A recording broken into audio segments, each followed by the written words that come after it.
मैं doctor Shashi Depal, associate professor, department of history, Government Meera Girls College Udaipur. आज हम बात करेंगे फर्स्ट ईयर आर्ट्स के पेपर फर्स्ट के फर्स्ट यूनिट के एक चैप्टर नवपाषाण संस्कृति एवं ताम्रपाषाण संस्कृति के बारे में।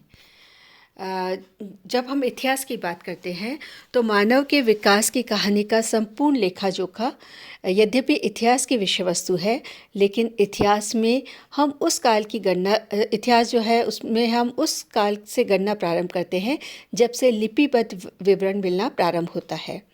यहाँ से उसके ऐतिहासिक काल का प्रारंभ माना जाता है। प्रागैतिहासिक काल यानी प्री हिस्ट्री से तात्पर्य उस काल से है जिसका कोई लिखित साक्ष्य नहीं मिलता है। इस काल के में मानव के पृथ्वी पर प्रादुर्भाव से प्रारंभ होकर प्राचीन परंपराओं की शुरुआत तक यह काल चलता है।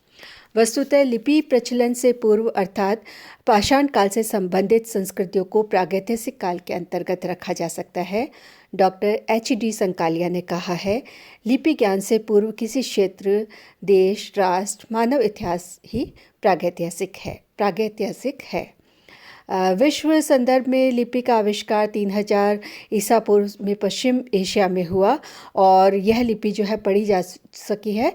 लेकिन भारत में 3000 वर्ष ईसा पूर्व में भी भारतीय भूभाग में हड़प्पा संस्कृति जो है उसका अभ्युदय हुआ, लेकिन इसके लिपि के जो है उसको अब तक पढ़ा नहीं जा सका है। अतः हड़प्पा संस्कृति के समकक्ष सभ्यताओं को आद्य इतिहास के अंतर्गत रखा जाता है और आद्य इतिहास या प्रोटो हिस्ट्री वह हिस्ट्री है जिसमें लिपि के साक्ष्य तो हैं, किंतु उसके अपठित या दुर्भेद्य होने के कारण उससे कोई निष्कर्ष नहीं निकाला जा सकता है। मानव ने अपना सांस्कृतिक जीवन लगभग 30 लाख वर्ष पूर्व प्रारंभ किया। अतः प्रागैतिहासिक जो है काल के अंतर्गत उस सुदूर अतीत के प्रारंभ से लेकर लगभग 3000 ईसा पूर्व तक की संस्कृति का अध्ययन करते हैं। भारत के संदर्भ में इसके पश्चात अर्थात 3000 ईसा पूर्व से 600 ईसा पूर्व तक आद्य इतिहास या प्रोटो हिस्ट्री का काल है। उसके पश्चात ऐतिहासिक काल जो है वह प्रारंभ होता है। आज हम बात करेंगे नवपाषाण युग के बारे में और ताम्रपाषाण युग के बारे में। इससे पूर्व के अध्याय में हम बात कर चुके हैं पूरा पाषाण काल तथा मध्य पाषाण काल के बारे में। पाषाण काल की नवपाषाण काल की बात करें तो नवपाषाण काल वह काल है प्रागैतिहासिक काल में मानव विकास की सबसे प्रमुख सीढ़ी नवपाषाण कालीन संस्कृति है। यद्यपि कालक्रम के हिसाब से यह युग काफ़ी छोटा है, फिर भी सारे क्रांतिकारी परिवर्तन इसी युग में हुए। यह निश्चित करना अत्यंत कठिन है कि मध्य पाषाण युग का अंत और नवपाषाण युग का उदय कब हुआ।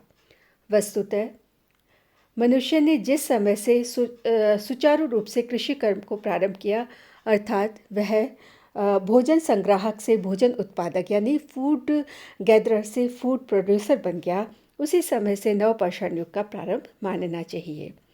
गार्डन चाइल्ड जो है उनका विचार है कि नवपाषाण युगीन संस्कृति का उद्भव पश्चिमी एशिया में हुआ और वहीं से यह संस्कृति विश्व के अन्य भागों में फैली और इस प्रकार से नवपाषाण युग का प्रारंभ हुआ।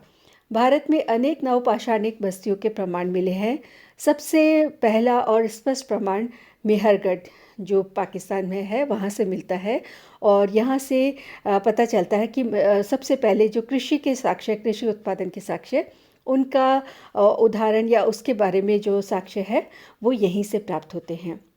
नवपाषाण युग में महत्वपूर्ण आर्थिक परिवर्तन हुए जिन्होंने सामाजिक जीवन को भी प्रभावित किया। इस युग की सबसे महत्वपूर्ण घटना थी मानव का भोजन उत्पादक के रूप में परिवर्तन। अब स्थायी बस्तियों की स्थापना होने लगी। इसके कारण कृषि और पशुपालन का विकास हुआ। मिट्टी के बर्तन और अन्य उपयोगी सामान तैयार किए गए। फलस्वरूप शिल्प और व्यवसाय की प्रगति हुई। नए नए व्यवसायों और शिल्पों के उदय ने मानव को अपने उपकरणों को अधिक परिष्कृत करने को बाध्य किया। और इस समय तक धातु के हथियार नहीं बनते थे, फिर भी पत्थर के हथियार भी पहले की अपेक्षा अधिक उपयोगी और सुडोल बनाए गए, उन्हें पैने, पॉलिशदार और चमकदार बनाया गया। और इस प्रकार से जैसे जो कुल्हाड़ी का हमने पहले वाले चैप्टर्स में जो एग्जांपल दिया कि बिना हत्थे की कुल्हाड़ी मिलती, अब कुल्हाड़ी जो है उस पर हत्थे लगाए, हत्तेदार कुल्हाड़ी जो है जिसका प्रयोग कृषि में और बढ़ईगिरी दोनों के काम में किया जाता था। पत्थर के ही हसिया नुमा औजार जो है फसल काटने के लिए बनाए गए, अनाज पीसने कूटने के लिए ओखली, मुसल और अन्य जो है उपकरण और अन्य सामग्री जो है वह बनाई गई है। जैसा कि हम बात करें कि आर्थिक परिवर्तन ने सामाजिक और सांस्कृतिक जीवन को भी प्रभावित किया और इस युग में जनसंख्या में वृद्धि हुई, बड़ी संख्या में बस्तियां बसाई गई, श्रम विभाजन, स्त्री पुरुष में विभेद इसी समय प्रकट होने लगे। विभिन्न व्यवसायों में दक्षता प्राप्त किए हुए व्यवसायों का अलग वर्ग तैयार होने लगा, जैसे कुंभकार, बढ़ई, कृषक आदि। और व्यक्तिगत संपत्ति की जो भावना है उसका भी विकास इसी समय में हुआ, यानी जिसने आर्थिक और सामाजिक असमानता को जन्म दिया। उत्पादन के कार्यों में पुरुष वर्ग की महत्वपूर्ण भूमिका होने लगी, जिसके परिणामस्वरूप मात्र सत्तात्मक समाज के जो है का स्वरूप पितृसत्तात्मक बनने लगा और इस प्रकार से एक पूरे के पूरे समाज बनने लगा और एक मूलभूत जो समाज का जो ढांचा है वो इसी समय जो है तैयार होकर सामने आता है।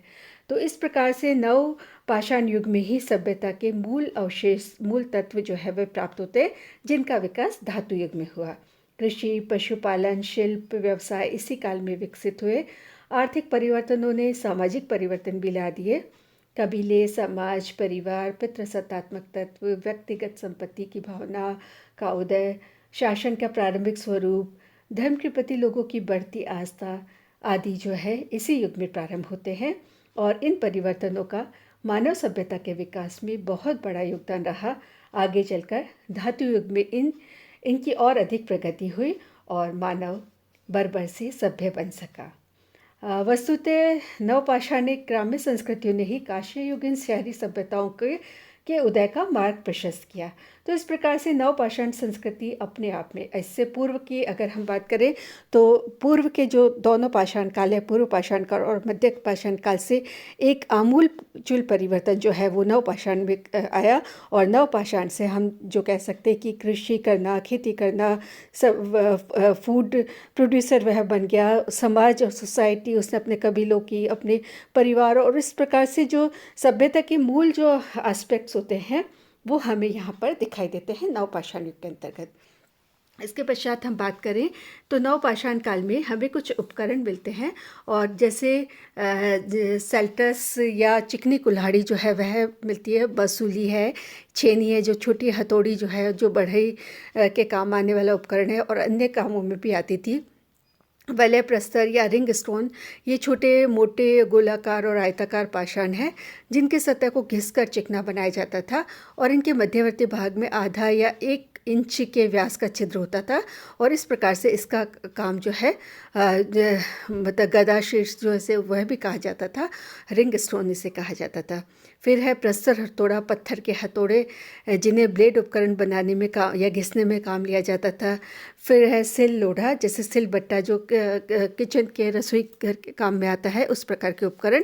साथ ही साथ नवपाषाणकालीन मानव ने सींग, हाथी दांत और अस्थियों से भी उपकरणों का निर्माण करना शुरू कर दिया था। इसके अतिरिक्त इस काल में अस्थि सुई जो बोन है उसकी निडल और मछली फंसाने के कांटे, फिश हुक्स जो है वो भी प्राप्त होते हैं।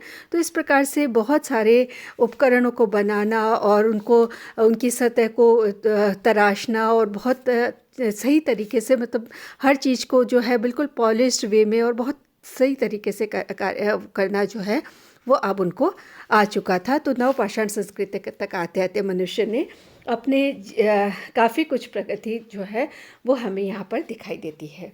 इसके पश्चात हम बात करेंगे ताम्रपाषाण संस्कृति की।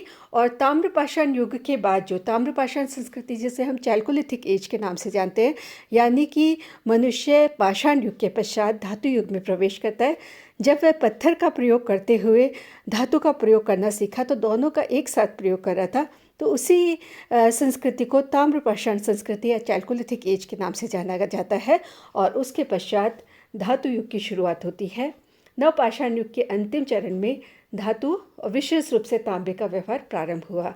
कालांतर में कांसा और बहुत बाद में लोहे से भी लोग परिचित हुए। अतः पाषाण युग के पश्चात धातु युग का प्रारंभ हुआ और इस धातु युग को भी हम 3 भागों में बांट सकते हैं।